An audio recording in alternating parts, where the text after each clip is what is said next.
In my career, I have seen several technological advances that have changed the way we communicate, but none have shaken the world as much as AI has recently. I'm Matt Abrahams, and I teach strategic communication at Stanford Graduate School of Business. Welcome to this Quick Thinks episode of Think Fast, Talk Smart, the podcast. Today, I am excited to run an experiment. For the first time ever on this podcast, I will not be interviewing a person. Instead, I'll be interviewing an algorithm, ChatGPT. ChatGPT is an AI natural language processing chatbot that allows users to have human-like conversations. The GPT stands for Generative Pre-trained Transformer, and it was launched by OpenAI in November of 2022. For today's experiment and interview, we will have typed in the answers, and we will be using a programmed language to read out ChatGPT's responses. So let's get started with our experiment. Welcome, ChatGPT. Thanks for being here. You're welcome. I'm here to help, so feel free to ask me anything. Great. Let's get started. For those of our listeners who aren't familiar with exactly what you are, can you define your purpose and give us two examples? The purpose of ChatGPT is to provide informative and accurate responses to questions in natural language. Two examples: answering factual questions, for example, what is the capital of France? And generating creative text, for example, write a story about a dragon. Wow. Now that's impressive. Where do you, ChatGPT, get the information you use to answer your questions? ChatGPT is a language model created by OpenAI that has been trained on vast amounts of text data from the internet. It uses this training to generate responses to questions based on patterns it has seen in the data. Essentially, you know what you know by pulling from all the data on the internet. So in some ways, you get your answers the way we do, through reflection and learning and training to help us generate our responses, right?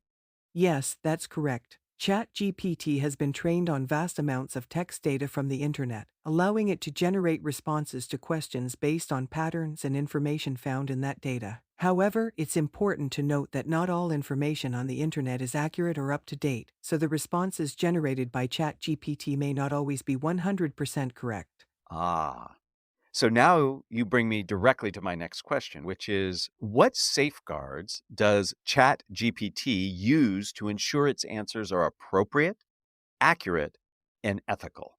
It is important to critically evaluate the responses generated by ChatGPT and not rely on them as the sole source of information.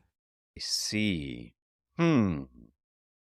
Now, many teachers like myself, hiring managers, and college admissions officers worry that ChatGPT might lead people to cheat, to be disingenuous. What do you think about that?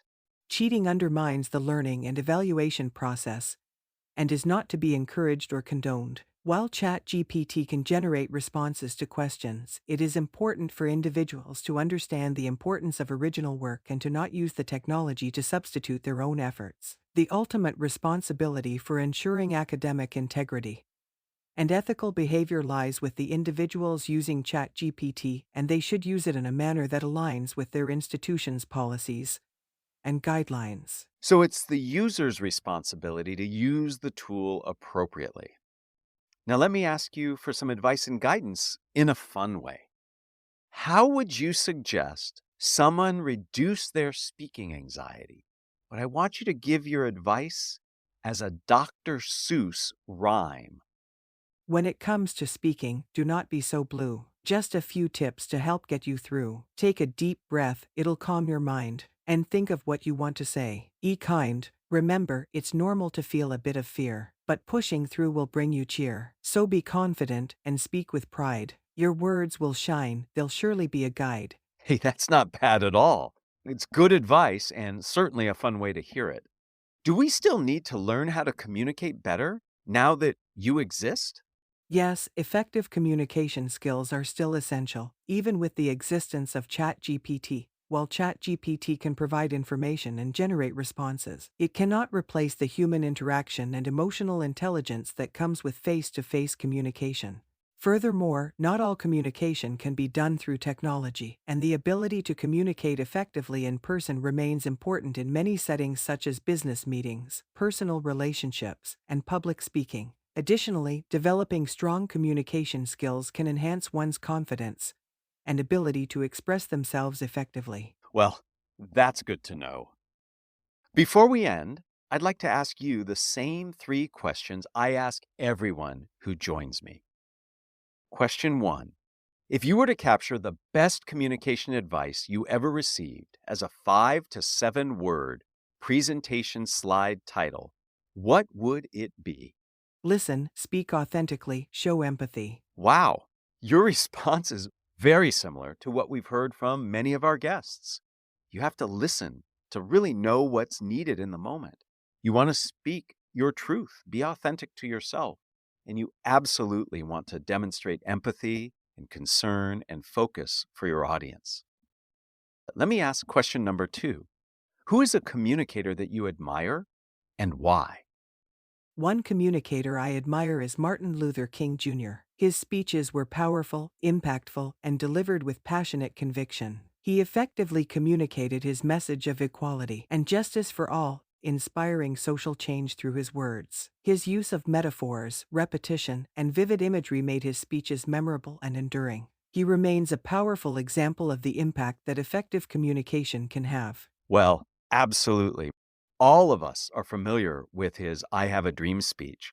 I actually find his Nobel Prize acceptance speech to be on par, if not even better, than the I Have a Dream speech.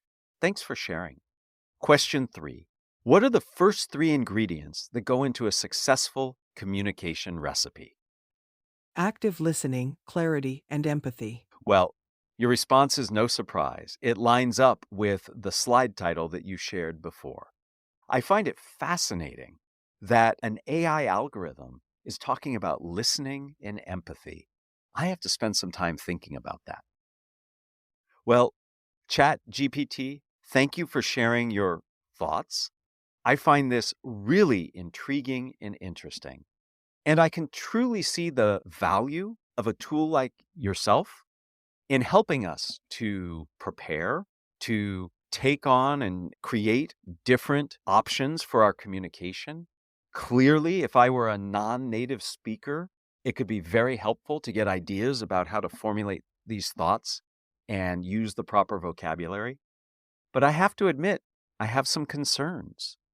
I'm not sure about the emotion, the connection, the validity of some of the information. Like many of us, I am intrigued by, but also concerned about, what you bring to our world of communication.